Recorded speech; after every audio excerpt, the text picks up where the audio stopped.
Alors, la semaine passée, on m'a fait remarquer que j'avais oublié de développer le titre de docteur dans la liste des titres décrivant la fonction pastorale.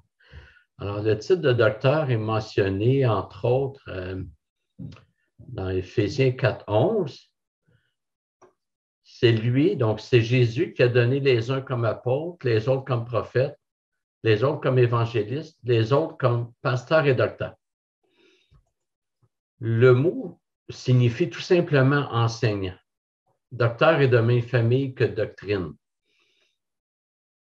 Faire son doctorat, c'est la même racine, c'est faire des études très poussées. Et concernant ce verset que nous venons de lire, le texte original ne laisse pas vraiment de place pour voir 5 ministères, contrairement à ce qu'on entend à l'occasion.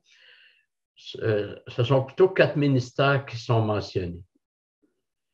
Paul n'a pas écrit les autres comme prophètes, les autres comme évangélistes, les autres comme pasteurs et les autres comme docteurs. Si vous regardez bien, il n'y a pas les autres devant docteur.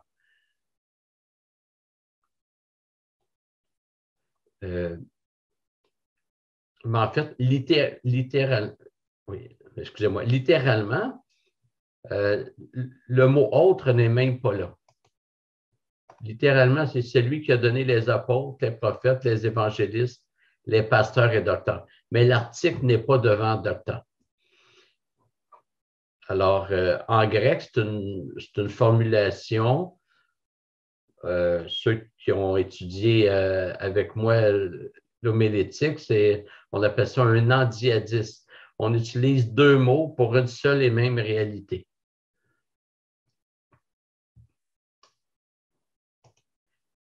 Ça nous montre que l'enseignement dans l'Église, c'est l'affaire des pasteurs. Est-ce que ça signifie que juste les pasteurs ou anciens, c'est la même chose, on l'avait vu, qui peuvent enseigner? Bien, ça signifie au moins que l'enseignement, peu importe la forme, doit toujours se faire sous la supervision des anciens.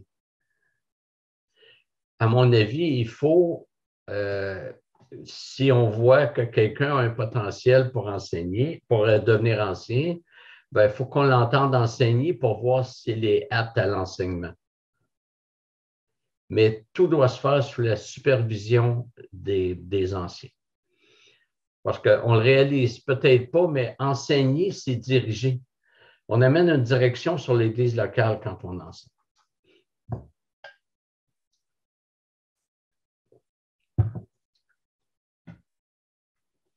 On va maintenant regarder la question de la nomination des anciens.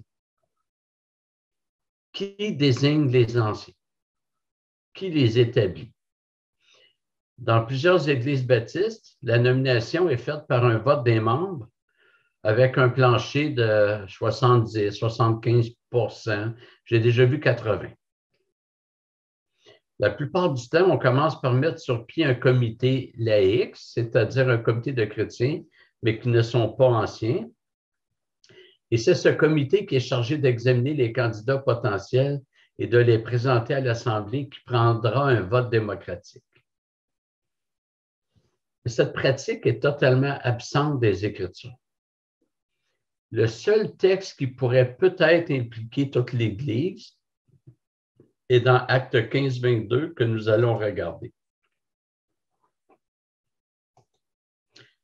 Alors, il parut bon aux apôtres et aux anciens, avec l'Église entière, de choisir parmi eux et d'envoyer à Antioche avec Paul et Barnabas. Et là, le verset continue. Ce verset nous parle d'un choix d'hommes à envoyer dans un ministère. Et en grec, le verbe choisir a comme sujet les apôtres et les anciens. Donc, comme on faisait à la petite école, pour trouver le sujet du verbe, on pose la question qu'est-ce qui ou qu'est-ce qui avant le verbe. Alors, allons-y. Dans ce verset, qu'est-ce qui choisit? Eh bien, ce sont les apôtres et les anciens. L'Église entière ne fait pas partie du groupe sujet. Dans l'original, elle est en complément. les apôtres et les anciens sont les seuls à choisir, mais ils font avec l'Église. On pourrait parler d'un complément d'accompagnement. Alors, comment appliquer ce texte?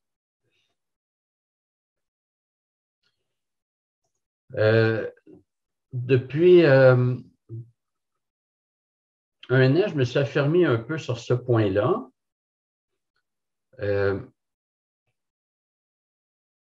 D'abord, si on fait voter l'Église, ça comporte une difficulté. C'est de reconnaître une autorité à l'Assemblée qu'on ne voit pas dans les Écritures. Si on fait voter l'Assemblée, on est en train de dire que finalement, c'est l'Assemblée qui va décider en bout de piste. Alors, ça serait... comment je dirais ça?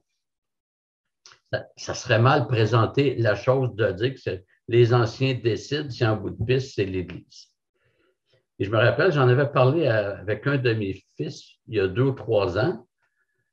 Et puis, ce qu'on fait présentement à notre Église, puis je vais le rappeler bientôt, je me rappelle d'avoir dit que ça, je trouve que c'est l'idéal à faire.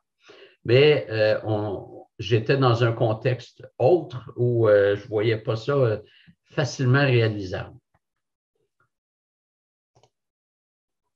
Et ceux qui m'ont entendu enseigner sur ce sujet se rappelleront que j'avais parlé de 2 filtres pour désigner un nouvel ancien. Les anciens en place sélectionnent des candidats.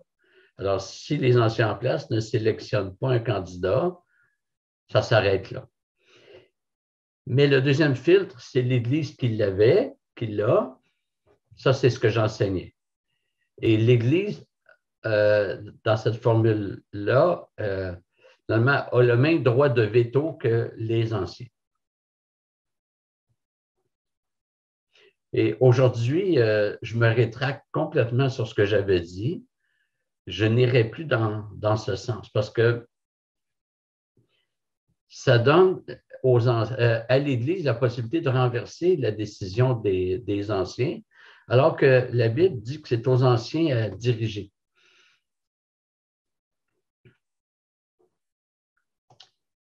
Et Dominique et moi avons discuté de ce point et il nous semble que l'application la plus respectueuse des données bibliques soit la suivante. Et vous l'avez vu quand Dominique est devenu ancien, c'est-à-dire le conseil d'anciens examine les candidats potentiels et les membres peuvent toujours aller voir les anciens pour leur dire qu'ils pensent que tel frère pourrait être un candidat intéressant. Mais c'est les anciens qui examinent les candidats. Et ceux dont les anciens jugent qu'ils répondent aux qualifications bibliques sont présentés à l'Assemblée, mais pas pour un vote. On les présente à l'Assemblée, puis on donne à l'Assemblée une période suffisante pour que chaque membre puisse exprimer ses objections sur les candidats. On ne le fait pas devant tout le monde, on demande aux gens de venir nous voir s'il y a des objections. Et les anciens examinent les objections aussi. Alors, les anciens pourraient décider que les objections concernant tel candidat sont assez sérieuses, soit pour retirer la candidature, soit pour retarder le processus.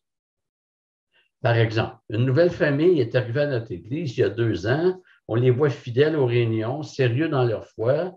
La famille honore le Seigneur, les enfants sont très bien tenus, ils ont un amour de la parole. Et là, on semble avoir les qualifications requises pour être ancien. Alors, Dominique et moi, on l'examine sérieusement, puis on le présente à l'Assemblée en vous demandant de nous exprimer vos réticences avec l'idée que dans 3 semaines, 4 semaines, s'il n'y a pas d'objection sérieuse, le frère deviendra candidat pour être ancien. Entre-temps, un membre vient nous trouver pour nous dire que ce frère a déjà fréquenté une église ailleurs, il y a 8 ans, et qui avait fait du trouble assez fort. Alors, c'est une information que les anciens en place n'avaient pas. Les anciens pourraient juger que cette objection est suffisante, soit pour abandonner l'idée que ce frère devienne ancien, ou encore mettre le projet sur le rond arrière, c'est-à-dire en attente, le temps que les anciens s'informent davantage. Par contre, si les anciens proposent un candidat et qu'il n'y a pas d'objection sérieuse, il n'y aurait aucune raison pour refuser que la personne devienne ancien. Je dirais même qu'un vote est superflu. S'il n'y a pas d'objection sérieuse, on n'a pas à voter. Et on ne doit pas refuser quelqu'un comme ancien s'il répond à toutes les qualifications. Et je pense que cette manière de faire respecte le fait que ce sont les anciens qui doivent diriger et décider, tout en impliquant l'ensemble de l'Église, mais sans faire voter l'Église. Un autre problème de faire voter l'Église, c'est que certains pourraient s'objecter sans avoir d'objection sérieuse. Avec la manière avec laquelle on fonctionne, on est en mesure d'évaluer les objections. Mais si c'est un vote, on n'est pas en mesure d'évaluer les objections. Combien de fois on a vu un couple voter contre la nomination d'un ancien et la seule raison est que le mari dans ce couple aurait voulu devenir ancien et que son nom n'a pas été considéré. Alors, par jalousie, il vote contre l'autre. J'ai déjà entendu des chrétiens dire qu'ils aimeraient que telle personne soit ancien parce qu'un jour, cette personne lui a dit quelque chose qui l'a encouragé. À l'inverse, un homme exhorte un frère et le frère n'apprécie pas. Alors, le frère qui n'apprécie pas, il va voter contre l'homme parce qu'il n'a pas aimé ce qu'il lui a dit un jour. Voyez dans quel genre de situation on peut se retrouver. Je l'ai déjà entendu aussi, quelqu'un dire « j'aimerais ça ». C'était même pas dans une église à laquelle j'appartenais. Il m'avait dit « j'aimerais ça que telle personne devienne notre pasteur parce que quand il parle, il est tellement doux. » J'apprécie quand on me parle doucement, mais ce n'est pas le seul critère biblique, disons.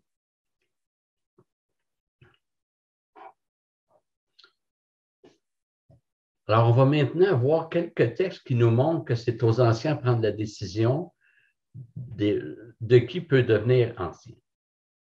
Alors, je vais quand même commencer par une absence de texte. Dans le Nouveau Testament, il y a 17 épîtres écrites à des églises. Et dans aucune de ces épîtres, l'auteur demande aux frères et sœurs de se nommer des anciens. Et comme j'aime dire à l'occasion, c'est un silence qui parle. Paul ne dit pas aux Éphésiens, aux Romains de s'élire des anciens. Il ne fait jamais ça. À aucune communauté, ni aucun autre apôtre lorsqu'il écrit à une église. Par contre, les textes qui demandent d'établir des anciens sont toujours adressés à des anciens, des ouvriers.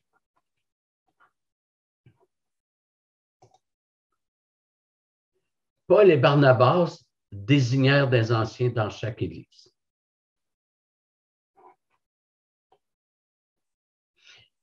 Quelques versions de la Bible ont formulé de telle façon que ce sont tous les membres qui décident. Alors, ils ont traduit un style, Paul et Barnabas firent désigner des anciens ou firent nommer. Mais le verbe, c'est vraiment désigner.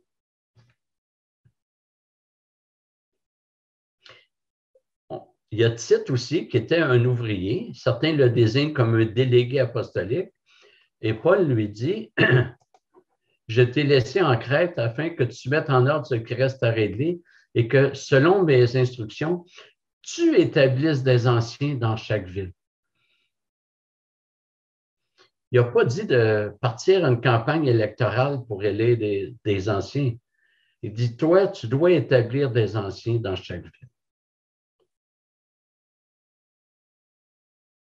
Alors, il me semble que ça parle fort que quand Paul envoie les qualifications pour être ancien, il les envoie à des ouvriers, soit à Timothée dans Timothée 3, soit à Tite dans Tite 1.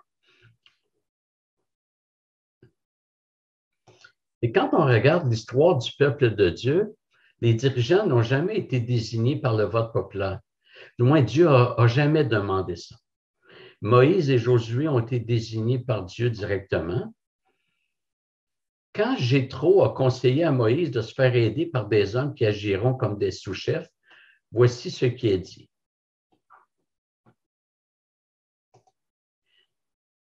Donc, Jéthro parle à Moïse. Il dit, explique-leur les prescriptions et les lois et fais-leur connaître le chemin qu'ils doivent suivre et l'œuvre qu'ils doivent faire. Discerne parmi tout le peuple des hommes de valeur, craignant Dieu, des hommes attachés à la vérité et qui haïssent le gain malhonnête. Établis-les sur eux comme chef de 1000, chef de 100, chef de 50, chef de 10. Et le verset 24, Moïse écouta la voix de son beau-père et fit tout ce qu'il avait dit. Alors, il n'y a pas eu de mise en candidature avec un vote du peuple. Après Josué, le peuple de Dieu a été dirigé par des juges. Alors, le mot juge n'avait pas le même sens que ce qu'on utilise présentement. C'était des chefs militaires avec un souci spirituel, un souci d'être conforme à la loi. Mais c'est Dieu qui les établissait. Dieu suscita tel juge. C'est marqué à plusieurs reprises dans le livre. Mais ils n'ont jamais été choisis démocratiquement. Puis, après la période des juges, ce fut la royauté. Encore là, le Seigneur n'a jamais demandé que le roi soit désigné démocratiquement. En fait, les exemples bibliques de démocratie qui n'ont pas été demandés par Dieu, mais il y en a quand même, ils ne sont pas glorieux. Alors que le Seigneur avait établi Moïse pour diriger son peuple, les mécontents, les contestataires ont voulu remplacer Moïse. Donnons-nous un chef et retournons en Égypte. Ces gens voulaient un chef qui pensait comme eux. Et leur but était de retourner en Égypte. Et retourner en Égypte, ça constituait un rejet du plan de Dieu qui voulait conduire son peuple en terre promise. C'était un mépris de l'alliance. C'était rejeter Dieu. Et ces gens avaient vu toutes les plaies d'Égypte. Imaginez combien c'est une folie d'avoir voulu retourner en Égypte. Et le deuxième exemple de démocratie auquel j'ai pensé dans la Bible, il n'est pas glorieux non plus, c'est le choix entre Jésus et Barabbas. Les dirigeants juifs ont manipulé la foule pour que la foule crie plus fort en faveur de Barabbas.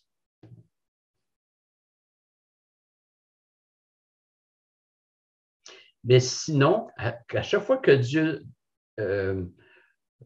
mandate une autorité, c'est jamais par la démocratie. Et pour la nomination d'anciens, c'est le même principe. Ce sont les anciens qui ont la responsabilité de désigner d'autres anciens. Qu'arrive-t-il lorsqu'une Église n'a qu'un seul ancien? Devrait-il désigner lui-même un autre ancien? Je pense qu'il le peut. On le voit avec Tite. Paul a envoyé Tite pour qu'il établisse lui-même des anciens dans chaque ville. Dans certains cas, un ancien qui est seul dans une Église pourrait demander l'aide d'anciens venant d'autres églises. Mais la décision finale ne peut être confiée aux anciens venant d'autres églises. Tout au plus, ces anciens pourront faire une recommandation. Je vous dirais que c'est assez fréquent quand il y a une petite église, dans une association, de faire appel à des pasteurs d'autres églises. Et c'est quasiment mal vu de ne pas faire appel à des pasteurs d'autres églises. Mais je pense que c'est à l'ancien en place, il y en a juste un, mais idéalement, c'est qu'il y en ait plusieurs. Mais ça arrive. Il peut y avoir une église avec deux anciens, puis un décède. Alors, l'autre se retrouve seul, puis oui, il va diriger seul pour un temps. J'aimerais maintenant dire un mot sur ce qu'on appelle le congrégationalisme. Le mot est arrivé en Angleterre, et pour bien comprendre le sens, nous devons regarder le contexte de l'époque. Fin du 16e siècle, début du 17e siècle, certains anglicans désiraient revenir aux Écritures. Il dénonce que l'Église anglicane ait conservé des rites et des croyances catholiques, pas tout, mais certains, et voit que les chrétiens issus de la Réforme ont fait un vrai ménage à cet égard.